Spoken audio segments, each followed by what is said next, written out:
Welcome back ناظرین. Programme کے اس segment میں ہمارے ساتھ ہمارے کوئٹہ کے بیورو چیف علی شاہ موجود ہیں.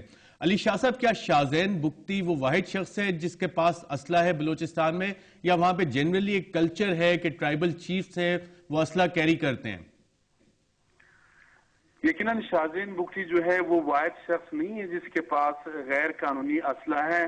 آپ کو میں یہ بتاتا چلوں، جب افغان ثور انقلاب افغانستان میں آیا تو اس کے بعد جو ہے بلوچستان بارود اور اسلحے کے ڈھیر میں تبدیل ہو گیا. یہاں کوئٹہ شہر ہو یا بلوچستان کے اندرونی بلوچستان کے جو دیگر علاقے ہیں، وہاں پر خان ہیں، نواب ہیں، سردار ہیں یا جو بااثر لوگ ہیں، ان کے ساتھ جو ہیں اسلحے کے بالکل قافلے چلتے ہیں. ایک چھوٹا سا مثال دوں گا. قلعہ عبداللہ ایک ضلع ہے افغانستان کے ساتھ، اس کا بارڈر لگتا ہے. یہاں 10 کلومیٹر کے علاقے میں کوئی 12 قبائلی دشمنیاں ہیں. وہاں پر باقاعدہ بڑے بڑے جو قافلے ہیں، جو قبائلی لوگ ہیں، جو پرائیویٹ لشکر ہیں، ان کے ساتھ وہ چلتے ہیں. یہ یقیناً علی شاہ صاحب، ایک اور میں چھوٹا سا سوال کرتا چلوں آپ سے. ان سے جو اسلحہ برآمد کیا ہے، آیا یہ فرنٹیئر کور نے غیر قانونی اسلحے کے خلاف ایک مہم کا آغاز کیا ہے یا پھر یہ ایک حادثاتی واقعہ ہے؟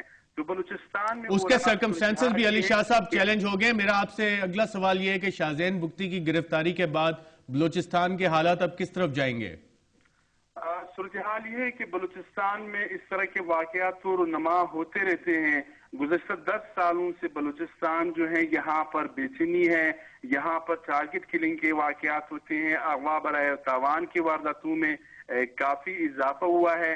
تو یہ کوئی مثبت ڈیولپمنٹ تو نہیں ہے شاہزین بگٹی کی گرفتاری یا اس سے اسلحہ جو ہے وہ برآمد ہونا. بالکل. علی شاہ صاحب، پروگرام رپورٹر میں شرکت کا بہت بہت شکریہ.